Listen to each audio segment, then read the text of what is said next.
All right, so for the next batch of articles, Ubisoft is back in the news, and once again, it's for nothing positive. Assassin's Creed Shadows co-op mode has been reportedly canceled. For a few years in the early 2010s, the Assassin's Creed franchise was well known for delivering multiplayer experiences that were just as unique as the single-player narratives. This started with 2010's Assassin's Creed Brotherhood with a stealth and Templar-focused PvP multiplayer that continued in every mainline game up until 2014's Assassin's Creed Unity, which instead featured 4-player PvE multiplayer featuring 4 clones of Arno completing heists and assassinations. That shit was ass. What wasn't ass is Assassin's Creed multiplayer was criminally underrated if you never got a chance to play it. It was actually surprisingly really fun and strategic. That was one of the few times where I feel like Ubisoft experimented and they got it right. But for some reason, it never stuck. It was never popular. I feel like the people who played Assassin's Creed multiplayer, it was a very niche community. So like although I didn't like it, I understood why Ubisoft stopped making it, because ultimately it costs money to run these servers and also develop a separate multiplayer mode where you could just be focusing on the single player, which is crazy because it doesn't feel like they're focused on that either. My first vinyl was the Black Panther album that has no skips. I should get that shit. While these multiplayer modes weren't universally beloved by all gamers, they offered exhilarating experiences that only AC could have provided, and many have called for AC's multiplayer to return in one form or another. Aside from the dedicated multiplayer game, Assassin's Creed Invictus, rumors and leaks have long suggested that Assassin's Creed Shadows would receive a new PvE co-op mode, but recent developer insights have suggested that the mode was already canceled. Rumors and leaks about Assassin's Creed Shadows receiving a co-op mode can be traced back to 2024, with the mode reportedly being codenamed League, with details suggesting that the mode would have appeared as post-launch content for the game. That's crazy because like people were already comparing it to Ghost of Tsushima. It would have got even more comparisons because remember Ghost of Tsushima had co-op that they launched later. Oh man, you know the internet that love to push agendas. They would have been like, lock them up. Oh man. Lock them up. Since Shadows launched in 2025, rumors persisted that Ubisoft was working on a co-op mode, but nothing substantial was revealed until the France-based news outlet Origami spoke with multiple anonymous Ubisoft employees recently. Oh, they leaking everything because they pissed at the higher-ups. The anonymous Ubisoft staff members detailed to Origami that Ubisoft subsidiary studio, Ubisoft Annecy, was working on League with the mode originally intended to be a co-op feature for Shadows, allowing 4 players to play through scripted missions similar to co-op missions seen in Unity. Oh, that's what y'all was gonna do? Y'all could have kept that shit. I did not. I don't know how y'all felt. I did not like Assassin's Creed Unity's co-op. That shit was not it, bro. I feel like Ghost of Tsushima's co-op works because although it is a spin-off separate thing, it does have its own storyline, so it felt like it mattered. I didn't like Assassin's Creed Unity's co-op because it was just a spin-off of the base game. Like, why not make Assassin's Creed Shadows completely co-op? Where somebody can play Yasuke and somebody can play Naue and you do missions together. One runs through the front door, one takes the top roofs during the night and does... Yeah, it was meaningless. And it was crazy too because Assassin's Creed Unity took place during the French Revolution. If there was ever a story in the Assassin's Creed that could have did a co-op, it was the French Revolution because you could easily hide people all throughout the crowd in the roofs and shit like that because the streets of France was going crazy. I don't want some spin-off shit where it doesn't fucking matter, bro. I want to be able to play like Neo. You could play together. I feel like that's the fun of co-op, being able to experience everything together. What else did they say? However, in 2025, Ubisoft's Annecy management deemed the co-op mode as being too time-consuming to reach the desired quality. It shifted development towards making a brand new standalone cooperative AC game that would have been also set in feudal Japan and use elements of Assassin's Creed Shadows open world. What? Sources later affirmed that this new development and Shadow's original co-op mode were canceled earlier this year following internal reviews by Ubisoft's Vantage Studios, but a few members of the co-op team at Annecy are reportedly being asked to pitch co-op modes for future AC titles. This suggests that while Shadow's co-op future may be squashed and its second year may be devoid of even more content, fans of AC may soon see the long-awaited return to multiplayer relatively soon, so it could come back. But I think this article gives us some insight into why Ubisoft continues to fail, because this is a dumbass decision in my opinion. They were making a co-op mode for Assassin's Creed Japan, Shadows. Somewhere along the lines, the higher-ups at Ubisoft said, oh, we don't have enough time and resources to finish this co-op mode. So let's we don't have enough time, resources, or staff to finish the co-op mode for Shadows. So let's split our time, resources, and staff and make a separate game that's for co-op and then cancel both. This community, I mean, yo, this company is fucking, yo, there's their little...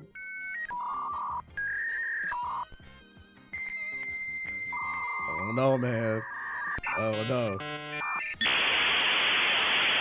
And then they wonder why they fail. They deserve their fail. This is one of the, sometimes I feel like the gaming community goes way too hard at some studios. This is one studio where like, I'm gonna rag on them. They're fucking funny, man.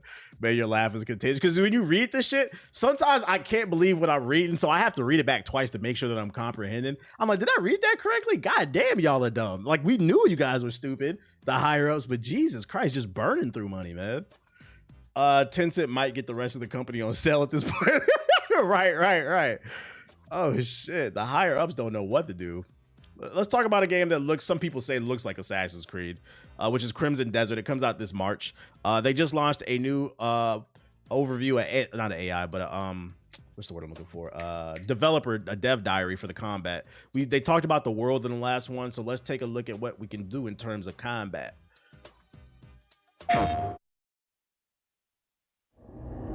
I'm weirdly hyped for this game. The more I see of it, the more I am getting excited. I was kind of on the fence about it, but this game looks like I have a hunch that the story is going to be ass in this game, but it's one of those games where I don't think it's going to matter because the gameplay is so fun. At least I'm hoping. Hello everyone. Welcome back to another Crimson Desert Features overview video. Last time we took a close look. Like, this at art design is Hilo, fire. its characters, the stories within, and open world exploration. Yeah, and they're showing a lot. It's a sign of confidence. Shifting our attention to another important aspect of the game, combat and progression. I appreciate it, Divine.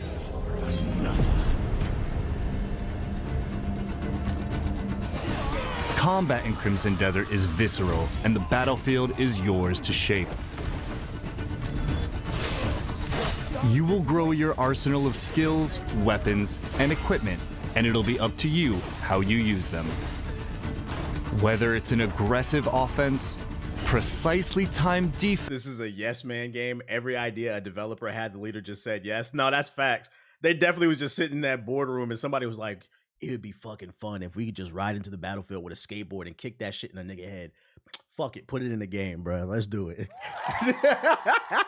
And you know what? Games are supposed to be fun. I'm cool with it. Whatever, dude.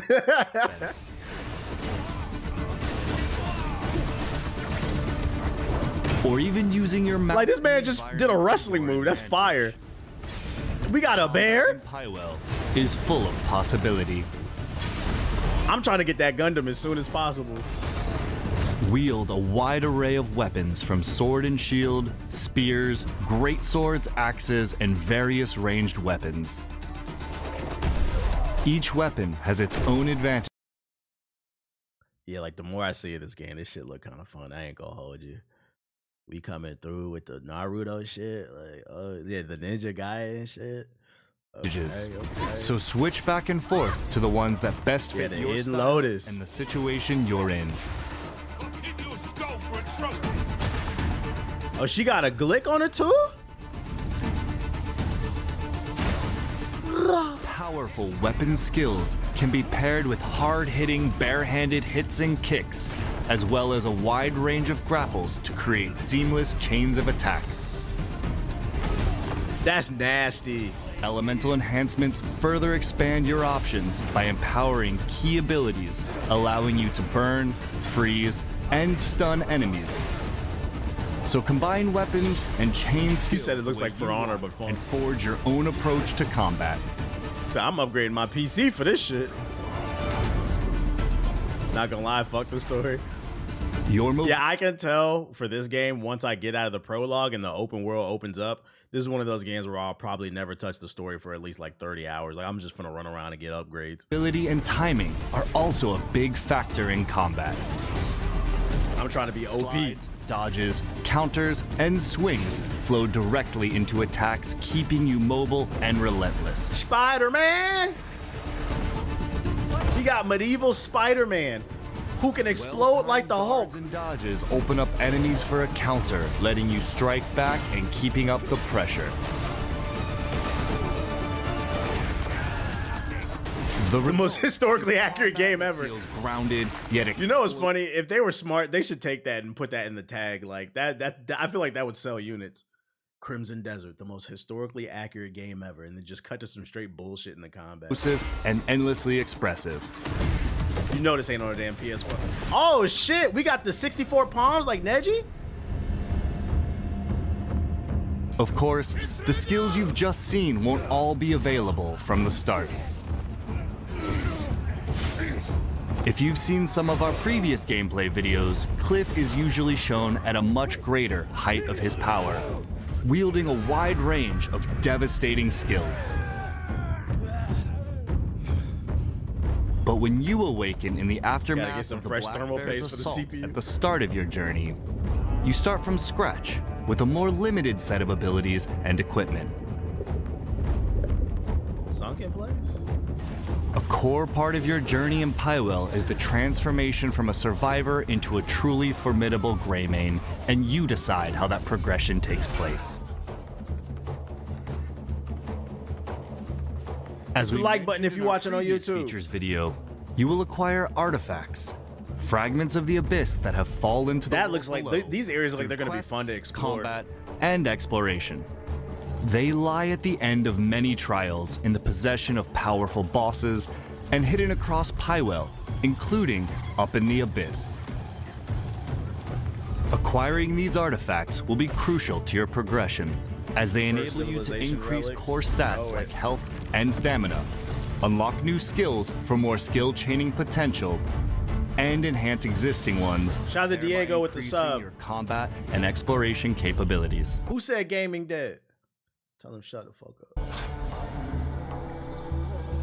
Has this game Some already gone skills and gold? upgrades. The game is already, yeah, it went gold like 2 weeks ago. For those unfamiliar, going gold means the game is done. So like at this point, they're just optimizing it. It comes out in March, so the game is done. Upgrades cannot be obtained through artifacts alone and must be observed firsthand out in the world.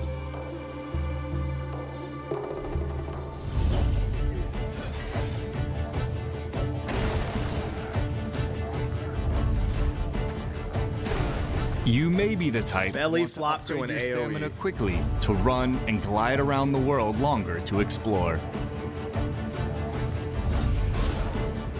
That's fire. Or you may want to unlock and upgrade all the diverse grappling skills to continuously slam enemies into the ground. Yeah, I might have to go with the Zangief build. I ain't gonna hold you. That's fire. Decide which skills you want to combine and unleash during combat, and choose the direction of your progression by considering your playstyle. Sheesh. Oh, that's tough. While learning and mastering your skills is important to winning battles, the equipment you bring to the battlefield can be just as crucial.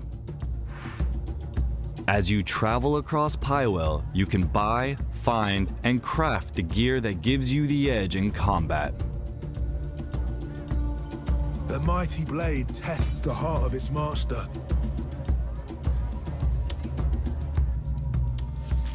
Your equipment can be upgraded for higher stats. Nerd shit. Materials for upgrading your weapons, armor, and equipment can be found in a wide range of ways. Through mining and hunting, defeating powerful bosses,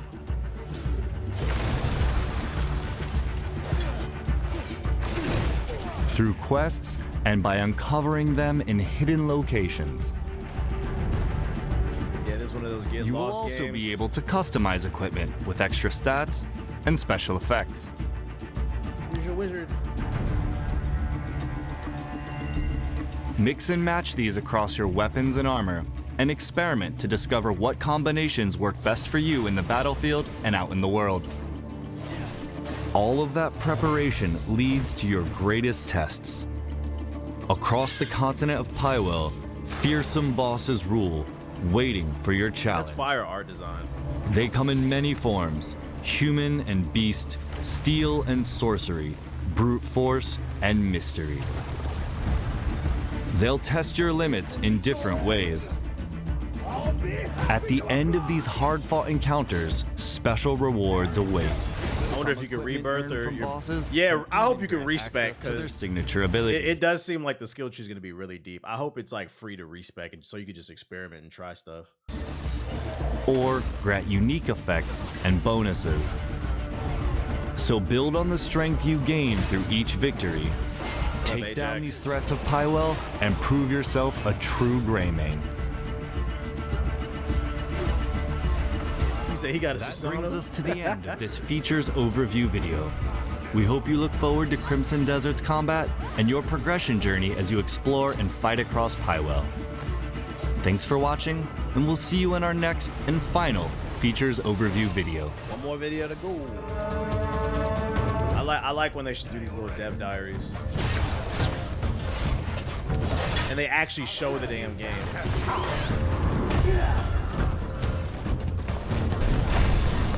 It's crazy to me how like motherfuckers who only swear gaming can be saved by GTA 6 will look at this and be like, there's nothing to play. Like, we got to get these niggas' brains scanned because there's no way you can look at this and be like, this shit is trash. You can say it's not for me, I'm not interested. But we might have to start doing some brain scans on motherfuckers, man, because there's just no way.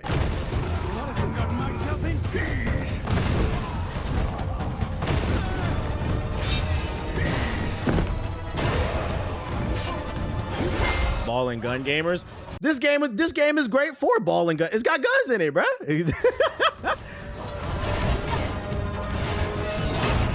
When is game coming out? In March. Nah, facts, Russ.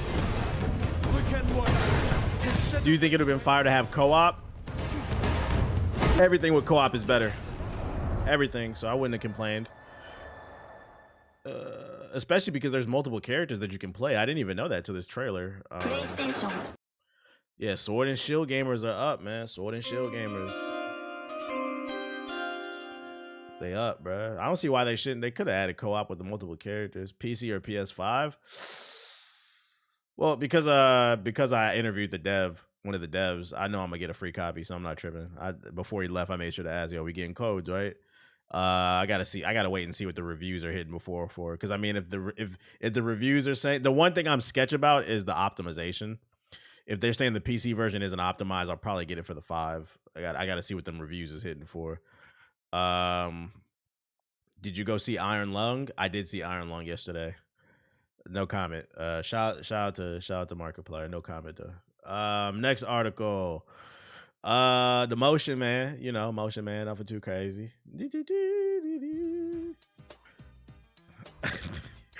Insomniac's Wolverine tease has fans convinced Daredevil is coming. Oh shit. Insomniac Games may have just quietly hinted at a surprise Marvel crossover, and fans think Daredevil could be leaping into Marvel's Wolverine. The PlayStation studio behind the hugely successful Spider-Man games recently shared a cheeky social media post that sparked speculation that the lawyer by day, superhero by night, well, actually, he's a vigilante, might finally be gearing up for a comeback alongside Logan. The tease comes via a Twitter post showing Wolverine extending his claws and turning towards an unseen figure paired with the caption, "Claws? What's that? Some kind of fancy lawyer lingo?" Let me see. Oh, shit. Claws, what's that? Some type of form? So are they saying that, like, he's going to show up? I guess. Maybe. What the fuck would Daredevil have to do with this game, though? Maybe he shows up. Maybe Logan needs a lawyer or some shit like this. This won't come out until 2027, I bet. No, I think it's coming out this year. You won't see. You'll watch. We'll get a... First of all, Wolverine is like... It's a big game. So, like, it's probably going to get its own state of the play for, like, 30 to 45 minutes. I watch. Somewhere around the summer, there'll probably be a state of the play for Wolverine. And that's going to be the full gameplay reveal. I can see the Hulk. Oh, you know what? You're not wrong. Yeah. Maybe it could be She-Hulk because she's a lawyer as well, and then Wolverine is known for fighting the Hulk, not She-Hulk, but maybe that's like their way of putting a spin on it or something like that. Logan respects him. That's it. I was about to ask too, like, what's their relationship in the books? I last year was the first time I ever read a Daredevil book, so I don't really know what their relationship is like. Man, that clip is just from the trailer they're advertising. They both fight hand to hand. I hope it's She-Hulk instead, just to make folks mad. And then maybe we can get Meg Thee Stallion twerking too. We can get like a little moment like that. I would cry tears of joy if it's She-Hulk. They fought hand to hand. I know She-Hulk be with the X-Men sometimes. Type shit. He doesn't bully Daredevil like he does Spider-Man. There's one time where Logan got possessed by one of Daredevil's demons and they fought. They had a drink afterwards. I feel like the things that you guys are saying in the chat is like, it's like we're stretching, trying to figure out how the fuck that they would meet. But then again, it might this could be an original story. It might not be anything adapted from the books, and that's how they end up meeting. If it's in a totally original story, that would make more sense. But like off the top of my head, I don't really know anything. I know they interact, but like I don't remember if they had like a crazy relationship like that. No, they fight hand to hand. Gotcha. Well, we'll see. Remember, you heard it here first. If Daredevil ever shows up in Wolverine, we'll see. But I do think that this game is coming out this year. We just won't see anything until this summer because, like I said, Wolverine's big enough; it can command its own stage. And PlayStation's gonna try to push it to push units. Did you see the new Mouse PI for Hire gameplay? Nah, I can't. Is it really worth looking at, chat? I'm not gonna lie. That game's pretty low on the totem pole for me. It looks like a generic first-person shooter. How long is the gameplay? Is there something in there mind-blowing? Oh boy. Like once you get past the art style, I don't really see a reason to be excited about the game. Is this it? The 12 minutes of exclusive gameplay? Yeah, for me it's like I'm gonna play this off stream, man. We're gonna finish this mission up off stream. Let's see.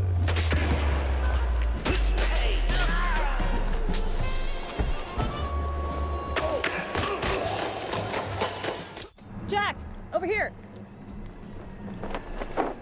What's this about, Wanda? Care to toss me a cheese crumb? Or are we doing our usual tug of war? I can give you more. Some say it's a kidnapping. Voice acting's cool. I figured it might interest you. Backstage. Yap.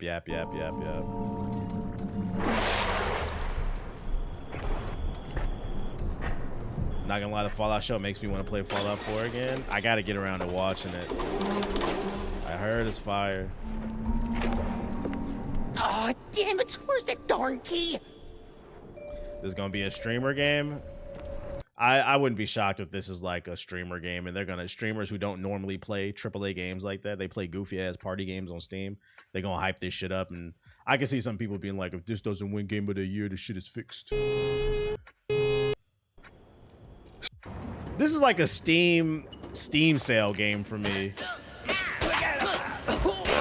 But like what I'm seeing here is Doom from the 90s with mice or whatever. Like I don't really like what let me know. Am I hating? Am I missing something for the people who are excited? Am I missing something here? Flies always swarm rotten cheese. I like the aesthetic too, but like I'm a gameplay first person. From a gameplay standpoint, explain to me what is exciting about this. Dude, Mouse Nukem 3D.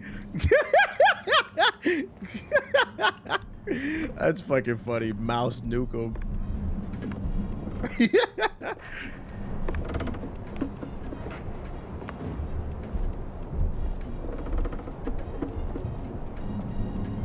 Ball and gun 1940s game. I can see Wolverine encounters the hand and asks Daredevil for info about them. Oh, you're saying he gonna be in control of the hand in this version of the game? That is a speed for sure.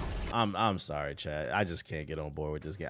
Listen, if you like it, we love it. It's just not for me. It's not for me. It's too many bangers coming out this year for me to be playing a 7 out of 10. What was the temperature on the Fallout? I don't want to give a score. I like it so far. I like it so far, but I haven't finished it. I'm only on disc 1. I haven't finished it. Mousenstein 3D. That's fucking funny. Anyways, and more positive news. I'm seeing reviews say this is the first game of the year contender, and it's crazy because I never heard of it. It's a game called Mugenics. I don't know how I feel about that name because it sounds like some other shit. But 10s, 9s, 9s, 9s, it has a 90 overall Metacritic. It is currently the highest rated game of the year so far. I think it was like Kotaku or somebody said it's legit a game of the year contender. I've never heard of this. I don't know what the fuck it is, but I'm still gonna cloud them up. And instead, we're gonna pull up. Is this it? Mugenics features trailer.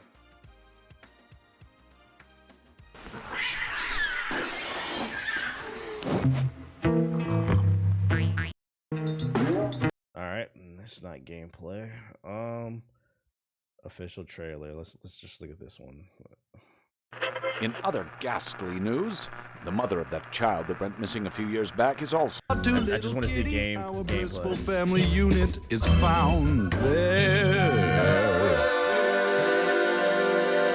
Gameplay. All the bustle. Bro, what the fuck am I looking at, bro? Anton, Archie, Arlo, Arnie, Artie, Aspen, Atlas, Banjo, Banshee, Barney, Bartok, Batman, Beaver, Benji, Benson, Bernie, Bilbo, Bogart, Bongo, Boofy, Boombox, Bowtie, Braveheart, Bronson, Brubeck, Bumhead, Butler. Man, I'm gonna play this off stream, man. We're gonna finish this mission up off stream. I don't know about that one though. If you like it, we love it, I guess. I'm not gonna call people liars, but you know, that's why demographics matter. Different people have different tastes. You know, maybe their taste is just very different from mine. And next, more positive news. Baldur's Gate 3 is getting the TV treatment from HBO's The Last of Us showrunner, but Larian won't be directly involved. Craig Mazin, showrunner for HBO's award-winning The Last of Us adaptation, has confirmed he's giving Baldur's Gate 3 the TV treatment next, with the new show set to continue the story of the acclaimed fantasy RPG, although developer Larian seemingly won't be involved directly. As per Variety, HBO is developing the BG3 TV adaptation hot off the success of its live-action Last of Us series, with Mazin serving as both as the showrunner and the executive producer on the new project. In a statement accompanying the news, Mazin claimed he put nearly 1,000 hours into the video game version of BG3. That's good. We like to hear that. It is a dream come true to be able to continue the story that Larian and the Wizards of the Coast created, he said. I am a devoted fan of D&D and the brilliant way that Sween Vink and his gifted team adapted it. I can't wait to help bring Baldur's Gate and all of its incredible characters to life with as much respect and love as we can.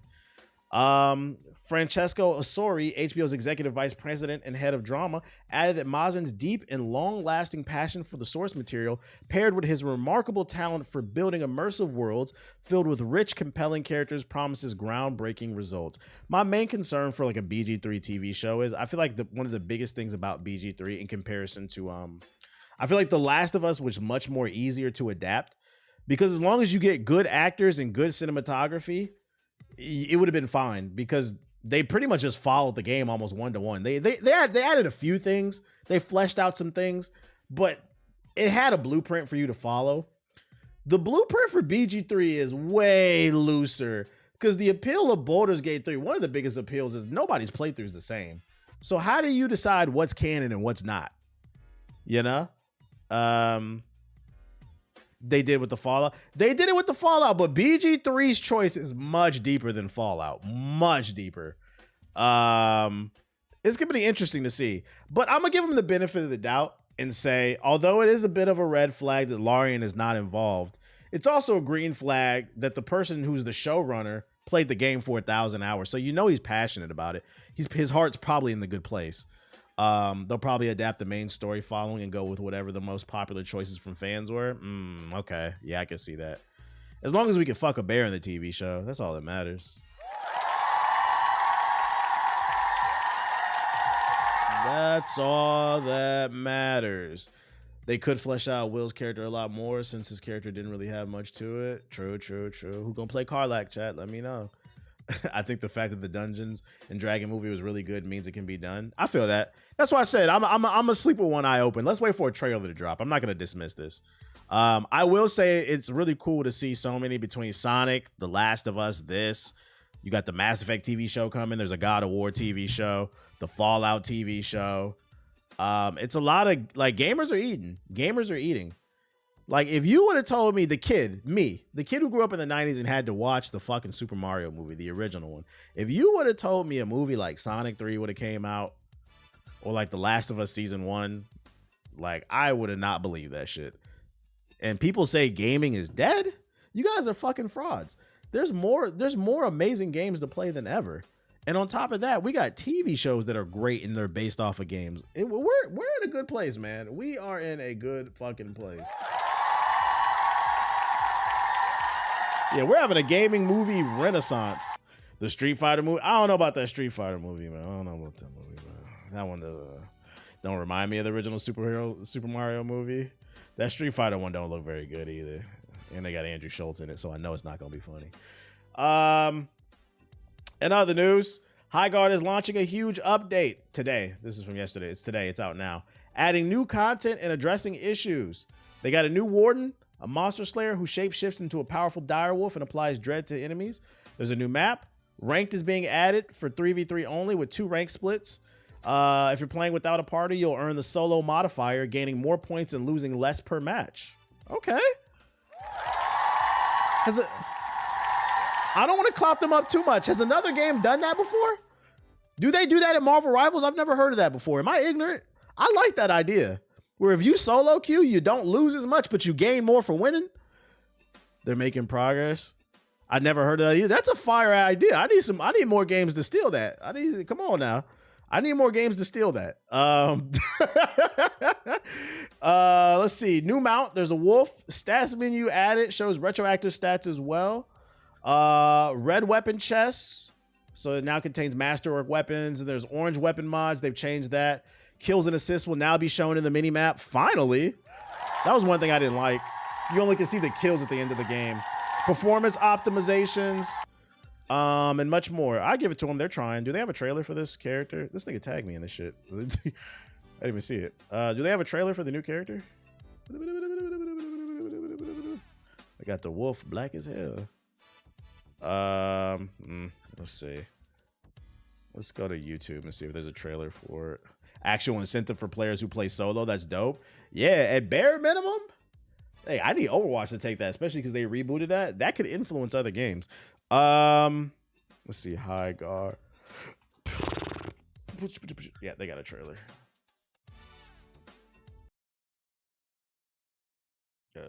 Highguard stayed cool through the hate because they knew they had some bangers. Econ is a wild walker. His character design is fire. Who takes the form of a great direwolf.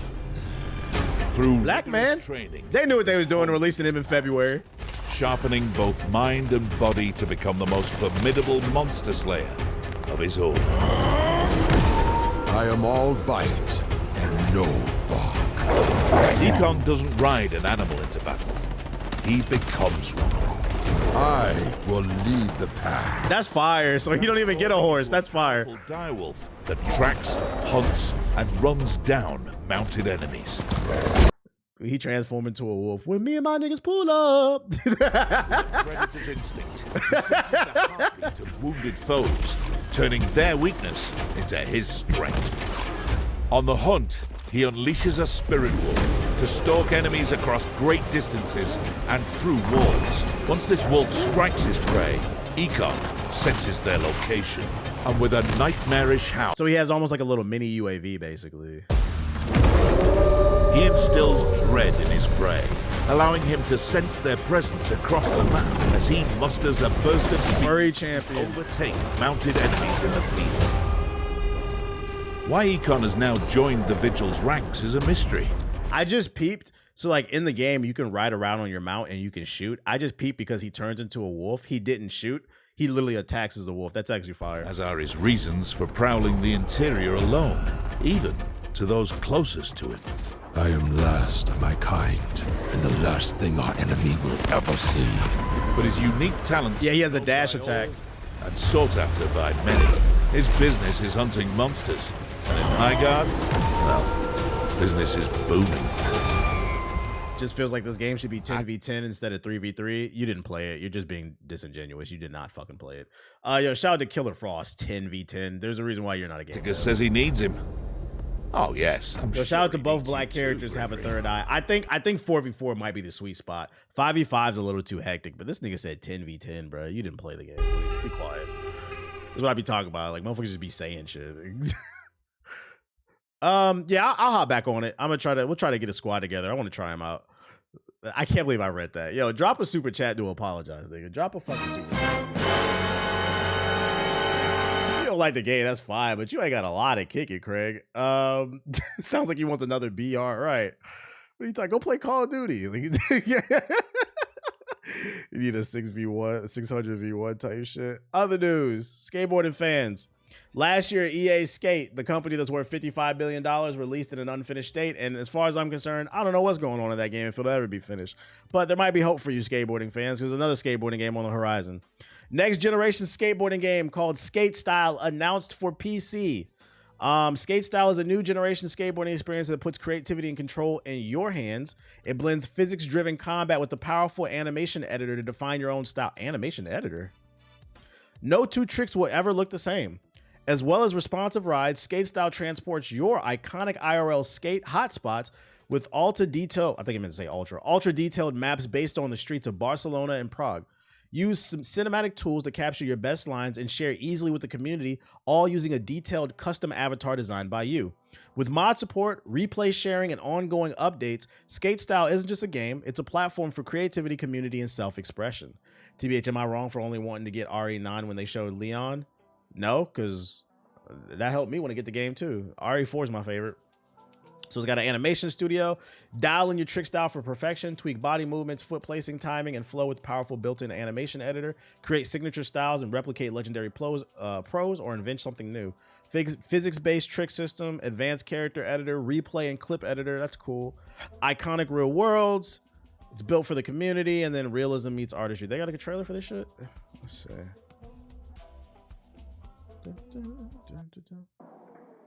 Skate Style is the name of the game.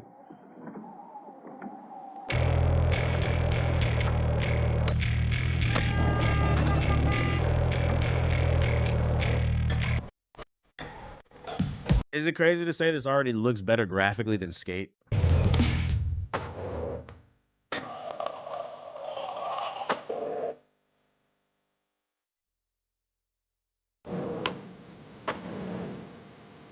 That's actually really fucking interesting. I feel like this game is either going to live or die by this feature. This is a level of like customization we've never seen in a skateboard game. And I'm curious to know, will players be interested in actually creating their own move set? I don't know. What at bare minimum, what I will say is I respect them taking the risk. If any developers see this, make this animation editor as intuitive as possible. Make it easy to use as possible. Make it easy to use, but hard to master, if that makes sense. Because you got to keep in mind the average person has a 6th to 8th grade reading level. People are stupid. I hate to say it. Don't make this too complex. Make it to where you can do any type of animation you want, but make it how you get there as easy as possible, if that makes sense. I hope I'm articulating myself, because stupid people are not going to like this, unfortunately.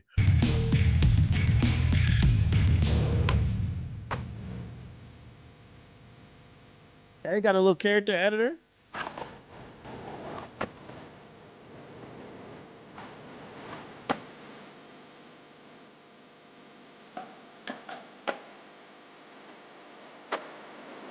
You got to work on some of these animations, like these running animations.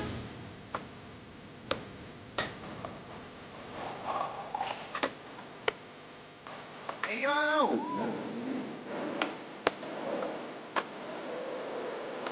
Aussie.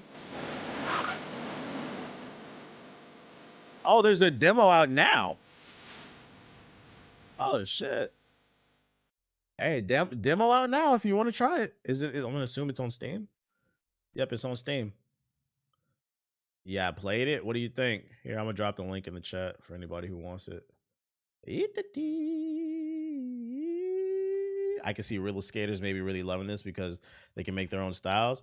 I'll tell you this much, somehow they already got more content in this game than fucking EA Skate. $50 billion company, by the way. In case you forgot. Somehow they have more content in it than Skate. It has potential, though. Keep an eye on this one. Keep an eye on this one. He said, okay, the real Skate project dropped. Oh, shit. And then PS4 news. Well, not really PS4 news, but for people who are balling on a budget, free games announced for Amazon. 20 free games this month. Tiny Tina's Wonderlands. That's decent. That's on the Epic Games Store. Dread Templar, Hex Guardian, Around the World.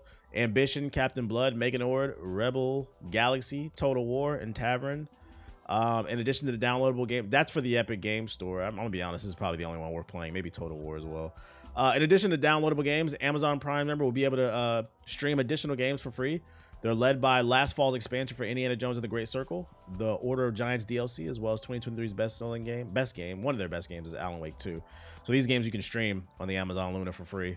Alan Wake 2, Indiana Jones, type shit. Got Ukulele as well. Oh shit, Captain Blood. Captain Blood, is that fire? What is that? I don't even know what that is. Let's see, search. Oh, I remember this game. This is that Xbox 360 game that got lost to time and then they resurrected it. This game's supposed to be fire, right? Oh, you can get it for free. Yeah, I remember this game. It does look good. It looks like an Xbox 360 action game. This shit is fun. Old school type shit. Yeah, for those that don't know the story for this game, apparently it was designed for the Xbox 360 and I guess the developers lost the code or something. Then they found it and they said, fuck it, let's just release it on PC. Oh shit. So if you missed something from that era, like an action game, hey, that one's gonna be free. February 19th on GOG. I might have to claim that shit actually. Yeah, better than Skull and Bones. And then Steam players have just a few days to play these 4 games for free. Like the Epic Games Store, Steam routinely makes unexpected games available for free. Currently an offer for Arabian Golf. So you got Arabian Golf, and then there's XCOM 2. What else is there? Also playable for free is Glass Breakers Champions of the Moss. I'm gonna be honest, if you haven't played XCOM, get it. It'll be free February 9th, so in 3 days at 1 p.m. EST. If you haven't played XCOM, get it. It's free. It's a good game. But I just started skateboarding, so I can see myself picking up a skating game right now. Dan, you said you're gonna be outside skating, then come in the house and skate. EA should be ashamed, but they're not. They print money hand over fist with Madden and fucking college football, bro.